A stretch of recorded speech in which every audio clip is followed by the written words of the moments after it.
8 horas mais 44 minutos, conforme anunciado, estamos recebendo aqui nos estúdios da Cruzeiro FM, deputado federal Vitor Lippe, participando com a gente nesta manhã, trazendo informações importantes também, principalmente, né, deputado, dos bastidores da Brasília, que deve estar tudo muito tranquilo, não, deputado? Frase contém ironia. Pois tudo bem? Bom dia, deputado. Bom dia, André, Cibele, Douglas, agora a Duda aqui também, né, nos ajudando. O Nicolas, que está na minha equipe de comunicação, e os nossos ouvintes. Bom, eu costumo dizer que política e calmaria nunca se encontram, mas agora nós estamos num momento, uma semana, ontem em especial, foi um dia em Brasília extremamente turbulento, ontem antes de ontem, né? Então, com essa questão aí dessa postura do presidente Trump, né? E nós brasileiros recebemos isso como uma agressão, né? Como uma violência contra o país, porque ninguém esperava isso, nós temos 200 anos de relação diplomática e comercial com os Estados Unidos. Então, isso é uma surpresa, porque isso só acontece praticamente em período de guerra. E tudo bem, você está em guerra, você vai fazer alguma retaliação econômica, né? Ou quando tem alguma situação muito grave. Então, todos nós ficamos muito surpresos. Foi uma perplexidade. Quer dizer, calmo não estava, né? Porque nunca teve. Mas nós estávamos discutindo o IOF, aquela confusão, encontrando aquilo, de repente cai essa bomba. Então, isso naturalmente impactou fortemente a política e também a preocupação econômica, né? Porque nós não estamos falando apenas de uma questão política, nós estamos falando de impacto econômico e de setores importantes da economia que exportam para os Estados Unidos. Me permita, deputado, que nós estamos colocando no ar uma enquete na nossa live no YouTube, fazendo o seguinte questionamento para os nossos ouvintes. A medida de Trump pode prejudicar a economia brasileira de forma significativa? Na opinião do ouvinte, 77% acreditam que sim, 23% dizendo que não. Eu queria a opinião do senhor e até como o senhor está no Congresso Nacional, nos bastidores lá em Brasília, acompanhando toda essa movimentação, como é que o senhor vê? Se realmente fala-se de é visto como uma preocupação muito grande ou a confiança também de buscar outros mercados, outros parceiros comerciais, ameniza um pouco esse temor pela economia do país? André, um dos temas que eu mais trabalho em Brasília, e eu tenho sido reconhecido por isso, inclusive sou vice-presidente da Frente Parlamentar de apoio à competitividade no Brasil. O que é a competitividade? Essa capacidade de competir. Então, quanto mais competitividade a gente tiver, melhor para o Brasil. A gente vai conseguir exportar mais e vai conseguir ter um país com mais riquezas, né, com mais emprego, com mais desenvolvimento econômico e social. Então, a gente trabalha muito para isso. E quando o Trump aumenta para 50% o imposto para entrar nos Estados Unidos, o que acontece?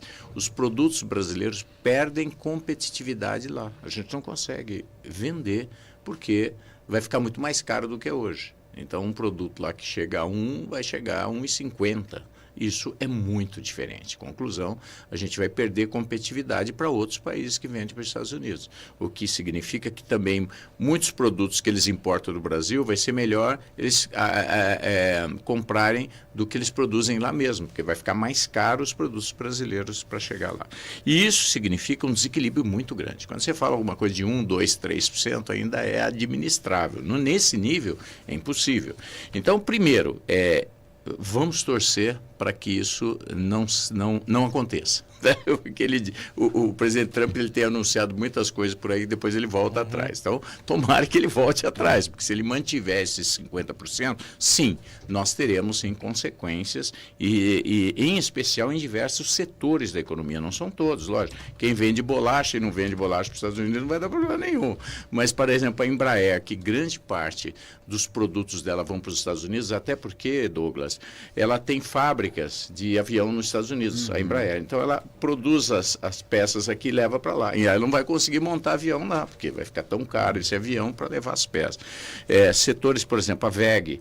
A WEG é a maior produtora do mundo de motores elétricos. Ela exporta muito para os Estados Unidos. Vai dar um impacto muito forte. O setor de celulose. Laranja, aqui, principalmente no interior do estado de São Paulo, grande parte disso vai para os Estados Unidos. Café brasileiro é uma parte significativa. Então, são setores que vão sentir mais. O setor de máquinas e equipamentos no Brasil, que eu também represento no Congresso Nacional, eu tenho defendido muito a indústria por causa dos empregos, da importância da indústria na economia e na geração de empregos no Brasil. Então, nós exportamos aproximadamente 30% da produção nacional de máquinas e equipamentos são exportados. Né? Mas uma parte disso vai para os Estados Unidos. Então, essas indústrias que exportavam para os Estados Unidos vão ter um impacto muito forte. Porque se elas não vão conseguir exportar, elas vão ter que mandar embora os funcionários que elas têm, porque vai diminuir a atividade econômica. Então, a primeira coisa é o seguinte, nós vamos ter que buscar muita conversa aí, até porque o que o presidente Trump, uma das questões que ele alegou, que ele estava fazendo isso para proteger os Estados Unidos do Brasil, porque comercialmente o Brasil leva vantagem em cima dos Estados Unidos, não é verdade. Nós importamos mais do que exportamos dos Estados Unidos. A nossa balança comercial é negativa em relação aos Estados Unidos, diferentemente de outros países, que aí até vale. Por exemplo, em relação à China, eles compram muito, a China vende muito mais nos Estados Unidos do que os Estados Unidos vendem para a China. Então, você buscar um equilíbrio comercial pode até fazer sentido. Não é o caso do Brasil. Deveria ser o inverso. Se a gente fosse falar em equilíbrio comercial, eles que tinham que nos ajudar, porque nós mais compramos nos Estados Unidos do que vendemos para eles. Portanto, o argumento que ele usou não é verdadeiro. Se não é verdadeiro, nós temos que agora, olha, peraí, você está falando uma coisa que não é, está aqui, ó, vamos demonstrar para você que não é assim. Bom, enfim, eu acho que agora tem que haver uma negociação, uma diplomacia para que isso não aconteça. Deputado, e a segunda questão do efeito colateral disso, né, Douglas, se isso realmente, se ele insistir nos 50%, o que vai acontecer é que o Brasil vai ter que buscar outros mercados para que não haja, certamente, um prejuízo aí para essas atividades econômicas, setores e empregos. Né? Nesse momento, o senhor, reforçando o que disse o André, o senhor lá no Congresso Nacional tem sentido que está faltando, o senhor usou a palavra diplomacia. Nós conversamos com a ex-deputada estadual Janaína Pascoal e ela foi muito enfática em dizer que falta diplomacia nesse momento, falta conversa, falta equilíbrio. Obviamente, o Brasil todo foi pego de surpresa, o mundo todo, de uma forma geral, até muitos países do mundo têm se assustado com essa postura de Donald Trump. E o que a gente tem percebido aqui no Brasil, nesse primeiro momento, entre quarta-feira à noite e ontem, é uma briga de torcidas, o que dá para perceber isso muito claro. Está faltando diplomacia, está faltando, de repente, o Congresso sentar com o Planalto e ter um pouco mais de conversa e essa diplomacia tentar resolver isso de uma forma um pouco mais diplomática e aí sim levar isso até aos Estados Unidos, até o presidente Trump? Bom, Douglas, isso aconteceu na quarta-feira. Não houve tempo, certamente, de haver uma mobilização. Eu acredito até que o Brasil já foi um pouco cauteloso, porque poderia ter uma reação explosiva do Brasil. Isso não aconteceu. O que eu ouvi até o momento não, precisamos buscar uma solução para isso, precisamos sentar, conversar, até para não piorar a situação, eventualmente, para tentar reverter essa situação. Né? Vamos aguardar agora, não dá para avaliar agora que falta diplomacia. Vamos ver qual vai ser a postura do governo. Eu entendo que a mais cautelosa em vez de fazer um enfrentamento, um confronto, buscar uma solução através do diálogo, através de demonstrar que o Brasil não leva vantagem comercial sobre os Estados Unidos. É o contrário. Nós muito mais ajudamos os Estados Unidos do que vendemos para eles. Né? Nós muito mais compramos do que vendemos. Portanto, nós temos uma balança comercial negativa em relação a eles, o que é bom para eles. Eu acho que agora é muito diálogo, tem que ter calma, eu acho que vai ter que buscar pessoas que têm esse perfil. Não é? É natural quando você tem uma ação, ter uma reação. O Congresso reagiu com razão, eu também me senti agredido, violentado, eu acho que isso foi uma agressão contra a atividade econômica. Se ele tem alguma desavença política, então acho que deve ser político, não econômico. Porque econômico afeta o quê? A produção do Brasil, as indústrias, as empresas que demoraram muito para conseguir o mercado americano. O mercado americano é um dos mais exigentes do mundo. Então você está falando das empresas mais competitivas, as que têm melhor produção no Brasil. E isso é muito complicado, entendeu? Eu me senti, sinceramente, agredido. E eu nunca me senti assim. Eu estou há quantos anos na política, eu nunca vi um país agredir o Brasil. É a primeira vez. E eu espero que isso possa revertir. Volto a dizer, vamos imaginar que isso não é contra o Brasil, porque parece que é o perfil do Trump provocar. Ele tem feito isso com países da Europa também, outros países que sempre foram aliados dos Estados Unidos. Agora, inclusive, está criando taxa contra o Japão. Eles são muito aliados ao Japão. Então, é muito difícil entender o Trump, porque ele parece que, em vez de ser um estadista, né, ele gosta do conflito para tentar negociar depois alguma coisa. Acho que tem que ter calma, prudência e tem que ter muita negociação. Nós vamos falar de outros assuntos, evidentemente, até passar para a Sibeli, que tem a questão do IOF também, mas só para finalizar, o senhor falou finalizar essa questão com relação ao Trump, o senhor falou da necessidade dessa diplomacia, alguém para fazer essa articulação, o nome do vice-presidente Geraldo Alckmin seria o ideal para tentar realizar essa tratativa, até pelo senhor conhecer também o perfil. Sem dúvida, do uma pessoa excepcionalmente bem. Coincidentemente, eu passei amanhã com o Dr. Geraldo Alckmin, nós estávamos falando exatamente sobre a questão da reindustrialização do Brasil, ajudar as indústrias, e eu faço muito isso, porque Sorocaba depende da indústria, o estado de São Paulo depende de indústria, diferentemente de outros estados brasileiros, depende do agro, mas aqui nós dependemos da indústria principalmente. Então, eu passei uma parte da manhã com eles e uma parte da tarde. Até então, nós não sabíamos dessa notícia, saiu no final da tarde, né? Então, nós fomos pegos de surpresa, mas ele seria uma pessoa excepcionalmente, até pelo respeito, pelo equilíbrio, pela experiência que ele tem. Deputado, outro assunto que antes desse daí era o que a gente estava falando aqui, ficamos uma semana praticamente falando, né, Douglas, nas férias do André Fazano. Que já estava quente a temperatura. temperatura. Exatamente. Como anda a situação, as conversas, o que o senhor tem sentido, o que vai mudar alguma coisa, vai para o STF, como que está, deputado, lá em Brasília? Resumidamente, né? Porque senão eu não tenho tempo de falar as coisas boas aqui, né? Sim, claro. Mas resumidamente, o governo ele tem problemas de equilíbrio fiscal. E eu acredito que grande parte disso se deve ao grande aumento dos gastos da Previdência e do BPC. Então, são dois setores. O BPC dobrou os valores do BPC nos últimos 5 anos e a Previdência tem tido um aumento percentual bastante expressivo ano a ano. E isso cresce mais do que a arrecadação. Então, isso cria um desequilíbrio, porque quem paga tudo isso diferentemente que às vezes alguns prefeitos falam, não, passa tudo para os municípios que nós fazemos. Não, Previdência é a União que tem que pagar, né? O BPC, os programas sociais brasileiros, tudo isso é pago pelo governo federal. Então, ele também tem problemas e eu acredito que precisa ser corrigido isso. Enquanto não corrigir essa questão, principalmente da Previdência, o BPC não tem o que fazer. O que você pode ver se está havendo alguma fraude, alguma coisa, né? Você não vai tirar benefício de ninguém. E a Previdência, acredito eu, que talvez a única alternativa, também não dá para pedir para as pessoas trabalharem ainda mais do que os 65. É ver se tem fraude, eu acho que é uma medida importantíssima, e eventualmente mexer em alíquota de Previdência para você manter esse equilíbrio. Mas, enfim, o governo está desesperado e ele pegou e colocou um decreto aumentando o IOF. O IOF é um imposto sobre operações financeiras no Brasil. Então, tudo que é operação financeira, isso não é para rico, é para todo mundo. É para quem faz financiamento do agronegócio, financiamento da indústria, financiamento do comércio. Então, quando você mexe em algo que é estruturante para o Brasil, você aumenta o custo do Brasil. Não é? E quem vai pagar essa conta? A população, lógico. Isso vai afetar o preço dos produtos no Brasil. Então, nós fomos contrários a isso. Aí nós criamos um projeto de lei de iniciativa do Legislativo impedindo a ação desse decreto.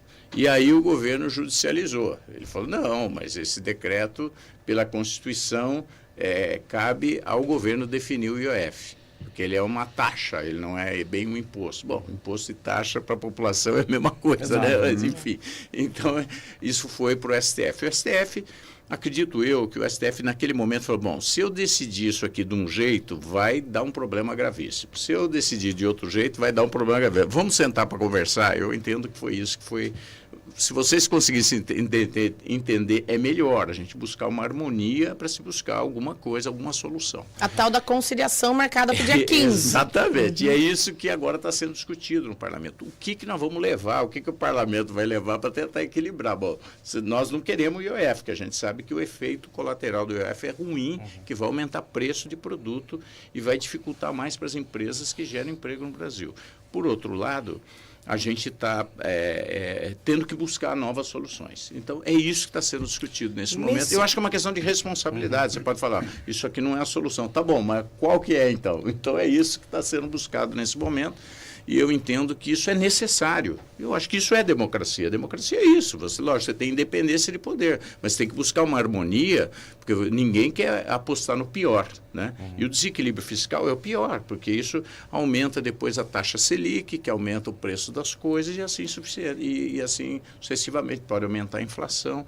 Então nós precisamos buscar esse diálogo. Eu não sou contra, tá? Tem muita gente que fala, isso não é papel do STF. É isso que eu ia perguntar, deputado. Sim, mas se não foi uma ingerência, como é que o senhor está vendo essa interferência? Uma ingerência, eu acho que foi uma prudência, né? Embora as pessoas falem, não é papel dele. Sim, mas se ele está dando uma oportunidade de haver um entendimento, vamos imaginar que isso está sendo feito não para mostrar poder, mas para mostrar a importância de se buscar uma solução responsável. A gente ouve, e até aqui no nosso YouTube agora, repercute aqui os nossos ouvintes, o governo gasta mal, gasta muito e não quer cortar na própria carne. Sim, isso é um caminho. Falando agora aqui, exatamente, ele vai ter que cortar. Esse aumento de ministérios e tudo mais, eles sempre justificam que não aumentou gastos, mas aumenta gasto. A partir do momento que você põe uma pessoa a mais, aumenta. Imagina aumenta gasto. Então, grupo. Ambos têm que fazer a lição de casa, até o Congresso Nacional. Então, o que o governo fala, não, peraí, mas o Congresso também tem que fazer a parte dele. Eu concordo. Por exemplo, tem emendas que eu acho que poderiam deixar de existir. As emendas parlamentares, bem ou mal, elas estão indo para as regiões. Aqui eu consigo beneficiar muitos hospitais aqui, como os outros deputados que representam as suas regiões. Quer dizer, é legítimo que aquilo possa beneficiar a população um pedacinho do orçamento. Acontece que tem vários tipos de emendas. Então, existem as emendas, por exemplo, que nós chamamos de comissão. O que é emenda de comissão? Então, tem comissão da educação, comissão da saúde, não sei o que, tal. São 20 e poucas comissões. E cada uma delas tem um recurso de investimento. E esses, não dá para você dizer que vai para uma região ou outra. Acaba sendo uma discussão muito mais política, por um grupo que muitas vezes ligado ao presidente ou que domina mais o parlamento e acaba levando aqueles muitas vezes para as regiões. Mas aí não é uma proporcionalidade. Então, acho que por exemplo, esse tipo de emenda poderia assumir isso. Sabe quanto significa isso? 10 bilhões de reais por ano. Então, acho que o parlamento tem que estar lá, tem que ser chamado, cada um faz a sua parte e podem contar comigo com essa coerência. Assim como como eu votei contra o aumento do número de deputados, não tem sentido você aumentar o número de deputados, você está falando que você precisa ter equilíbrio fiscal, certo? Então, acho que precisa ter coerência de ambos os lados. Eu acho que o próprio governo tem que se esforçar a fazer a parte dele, não é aumentar imposto, que você falou, diminua o primeiro, você tem que fazer a lição de casa, não é só buscar arrecadar mais, você tem que gastar menos. E eu entendo que o Congresso também pode contribuir nisso. Por isso, esse momento do STF falar, conversa um pouco mais aí antes de eu tomar uma decisão aqui, porque a minha decisão aqui pode ser que desagrade ou não encontre um equilíbrio, ou crie um conflito muito mais grave entre o Executivo e o Legislativo. Deputado, você sabe, briga é igual, atrito é igual a prejuízo. Meu avô já falava isso. Isso é a lei da física, né? Atrito é igual a prejuízo. Então, você tem que procurar o diálogo, sabe, para que haja uma composição de soluções e haja o quê? Uma colaboração de ambos os poderes. Trazer um pouquinho aqui para a região de Sorocaba também esse bate-papo, deputado, até porque o senhor, por meio das emendas parlamentares, está chegando aí a ressonância magnética aqui na Santa Casa. Inclusive o padre Flávio esteve conosco aqui na semana passada, agradeceu muito e elogiou o trabalho que o senhor tem feito lá em Brasília em relação a esse repasse que está sendo feito para a Santa Casa. E agora a gente está vendo cada vez mais essa transformação, não só na Santa Casa aqui de Sorocaba, mas em outras unidades de saúde também no nosso estado, né, deputado? Douglas, nós estamos trabalhando muito, e você sabe, eu sou médico, fui secretário de saúde, por sinal eu estou na política do SUS, né? Eu nem eu era muito desligado da política quando o Renato Ammer me convidou para ser secretário da Saúde, e eu vou contar aqui uma particularidade para vocês que eu nunca contei aqui nas rádios, mas a gente gosta dessas coisas. Né? Quando o Renato Ammer ganhou a eleição aqui em Sorocaba, o programa-chefe dele de campanha chamava-se Médico da Família. Não sei se alguns aqui pode ser que lembram disso, né? Então, o médico da família, o médico que vai atender em casa. Muito bem. A ideia de marketing era boa. Só que o Renato Ammer, que é uma pessoa muito muito firme e tudo, né? Ele era advogado, não era da área da saúde. Muito bem, ele ganhou a eleição e aí, bom, o que fazer? O que vai ser esse médico da família que atende em casa? Então ele me convidou para conversar com ele, porque eu era médico e eu morava em Alumínio naquela época, eu estava vindo morar aqui. E como eu era médico, tinha ajudado ele na campanha para deputado, né, anteriormente, que ele fazia dobradinha com o Panúzio, né? Um para federal, outro para estadual, né? Então eu ajudava antes, ele era no PSDB, eu também. Bom, enfim. Então ele falou, Vitor, você é médico também, já me ajudou. Me ajude aqui, como é que a gente vai fazer esse médico da família aqui em Sorocaba, que é o médico que atende em casa? Aí eu falei, olha, Renato, é difícil você imaginar que nós vamos ter condição de ir na casa de cada pessoa. Naquela época nós tínhamos 500 mil de habitantes. Eu falei, olha, nós temos 500 mil de habitantes, Renato. Nós não temos médico suficiente nas unidades básicas de saúde nesse momento. Faltam médicos também na área de urgência. Como é que nós vamos colocar médico para ir na casa de cada pessoa que passe mal? Não vai ser possível. Ele ficou muito surpreso. Bom, então o que eu faço? Aí naquele momento eu falei, olha, Renato, a não ser que a gente crie um conceito aqui que ainda não tem muito no Brasil, de atender os acamados em casa. As pessoas que não podem sair de casa, faz sentido você ir até lá. Porque ela não pode sair, ela está acamada, é difícil, você tem que levar maqueiro, aquela dificuldade. Então você poderia fazer um programa, e eu até falei, eu não sei quantas pessoas têm acamadas aqui em Sorocaba, mas a gente poderia levantar e montar 2 ou 3 equipes para atender em casa, que tivesse médicos, a equipe de enfermagem, para fazer um bom atendimento humanizado em casa com qualidade. Poderia ser uma coisa muito importante, porque deve ter muita gente acamada. Ele falou, gostei da ideia, quero que você seja o meu secretário de saúde. Eu falei, Renato, não, eu nunca pensei, não quero ser secretário de saúde. Ou seja, foi aí que tudo começou. Foi, cara, foi aí. Olha, parece, vocês estão sabendo agora um detalhezinho da história da minha vida e, enfim, e do meu trabalho junto com o Renato.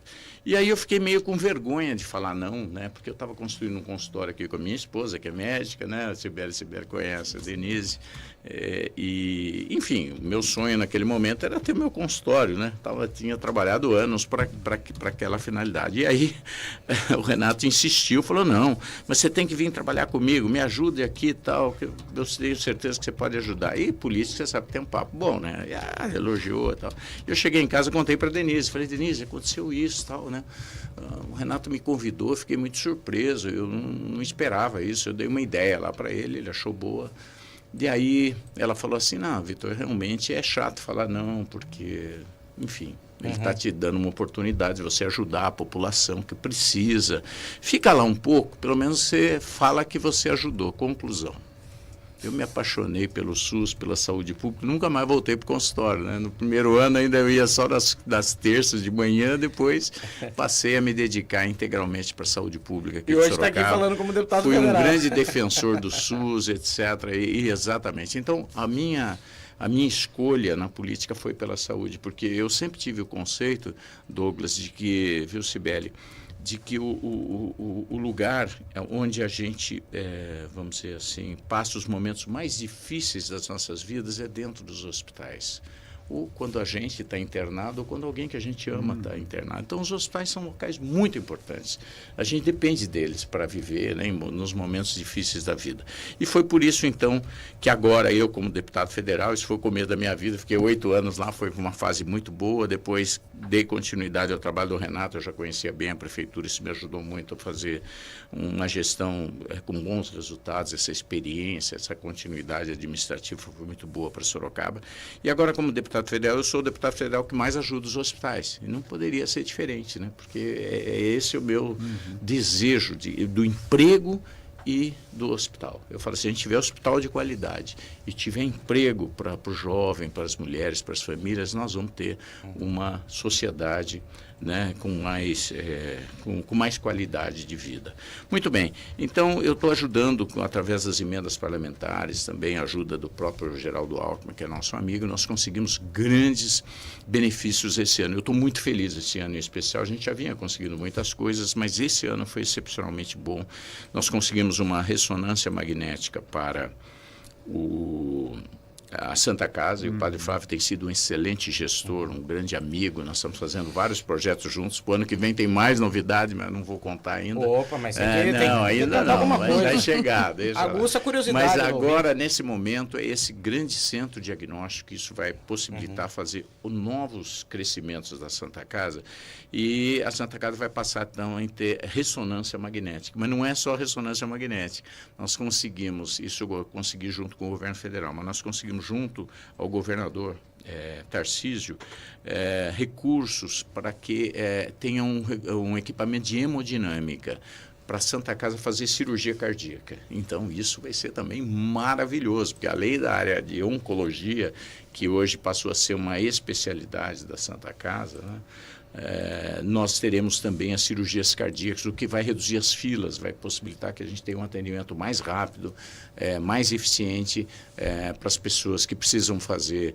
Por exemplo, hoje nós temos aí milhares de pessoas aguardando para fazer cateterismo, tá demorando 2 anos, 2 anos e meio. Então, essa fila, com a Santa Casa tendo um serviço de cirurgia cardíaca, isso provavelmente possa ser solucionado. Sem dizer as cirurgias que serão realizadas muito mais rapidamente. Hoje o Santa Lucinda faz, a DIB Jatene faz para a região inteira, então nós vamos ter uma ampliação da capacidade de cirurgia.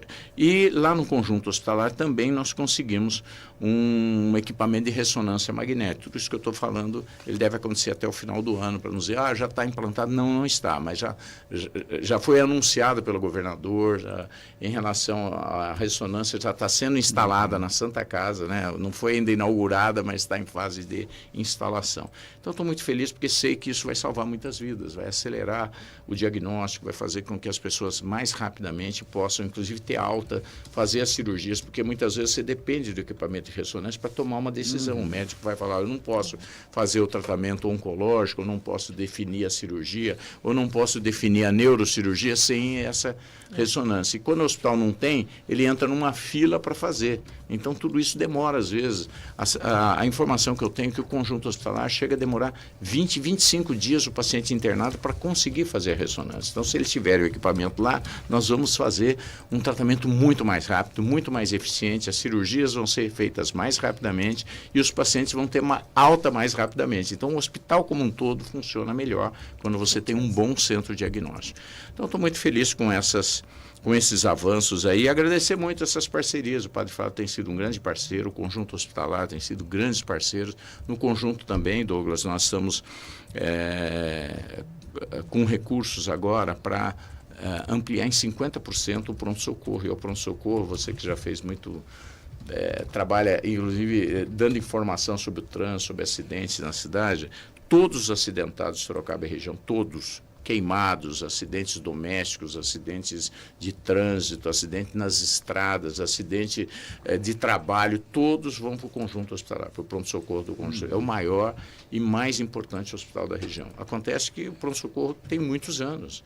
Ele ficou pequeno para o tamanho da nossa região e hoje ele não consegue atender adequadamente. Então, nós vamos ampliar a estrutura para permitir o atendimento de mais pessoas com qualidade, com uma estrutura melhor, e vai ter um centro diagnóstico dentro do pronto-socorro, inclusive com tomografia.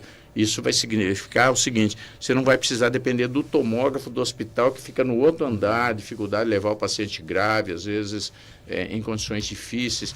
Enfim, tudo isso vai dar uma condição muito melhor de atendimento para a população, que certamente vai salvar vidas. Então, só agradecer aí aos hospitais, acho que está todo mundo se esforçando, a gente precisa dessa estrutura e essa é uma parte importante do nosso trabalho. Estamos fazendo um novo hospital aqui em Salto de Pirapora, né? Deve ser inaugurado no final do ano, então o prefeito Matheus Marum, a população está muito feliz. Começamos essa luta alguns anos atrás, vai ser entregue ainda esse ano, um hospital moderno, amplo, bem equipado, isso vai inclusive, desafogar um pouco Que o é atendimento importante, aqui né, em deputado? Sorocaba, né?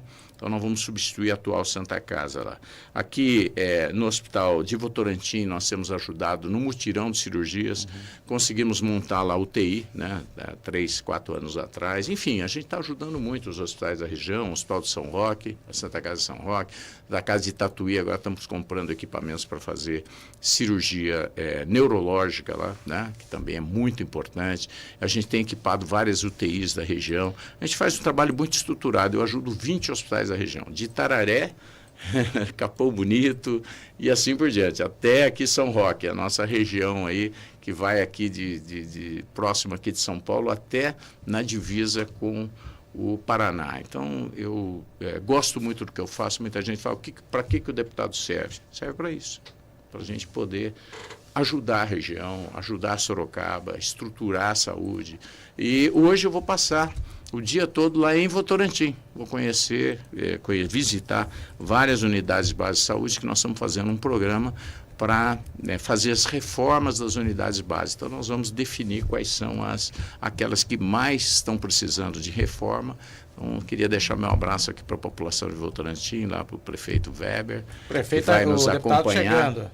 Daqui a pouco eu vou para lá, vou passar amanhã e à tarde lá, visitando as unidades básicas, para a gente possa definir aí possivelmente 4 ou 5 unidades que vão ser reestruturadas, inclusive com implantação de ar-condicionado, enfim, reestruturar as unidades básicas de saúde, são tão importantes. Então, esse é o trabalho do dia a dia, né? Deputado, olha, eu queria agradecer, a gente está no limite do nosso horário. Boa. Agradecer demais a participação do deputado Vitor Lippe, sempre trazendo essas questões ligadas à Brasília, os bastidores, que é muito importante, e fazendo esse balanço tão importante, principalmente na área da saúde, que é algo fundamental e que, sem dúvida alguma, a nossa região pede socorro também, muitas vezes, nessa área da saúde. Então, importantes anúncios feitos pelo deputado. Obrigado mais uma vez pela participação do deputado. Eu que agradeço. E fica o convite, portas abertas à Cruzeiro FM, microfones abertos também para o senhor, prestar contas, principalmente para a população de Sorocaba, da nossa região metropolitana. Obrigado, viu, deputado? Imagina, eu que quero agradecer, a gente não faz isso sozinho, eu preciso da minha equipe, eu preciso lá do Geraldo Alckmin, que é um grande parceiro, eu preciso do nosso governador Tarcísio, que tem sido um ótimo parceiro também, as nossas santas casas, os hospitais, profissionais de saúde, os prefeitos, enfim, eu quero agradecer muito a oportunidade da gente poder servir, trazer essa possibilidade da política feita com qualidade, poder trazer os resultados que a população precisa, e dizer que agora a minha luta lá em Brasília, eu que gosto de desafios, né, é a questão de proibir as bets no Brasil, que vocês sabem que não vai ser fácil, mas eu estou enfrentando essa questão, mas isso a gente conversa na próxima Com reunião certeza. que a gente vai fazer Até aqui, porque tem esse tanto também é um assunto acontecendo problema, em exatamente, Brasília, é um né? problema novo e importante da sociedade, que a gente quer enfrentar também, porque a gente está muito preocupado com as consequências das pessoas que estão sendo vítimas, né? Aí de perder o seu patrimônio, perder tudo que tem aí nas bets. Deixo meu abraço especial, parabéns pelo trabalho de vocês e um abraço especial a todos os nossos ouvintes de Sorocaba e região. Muito obrigado, deputado Vitor Lippe, participando do nosso Jornal da Cruzeiro desta sexta-feira.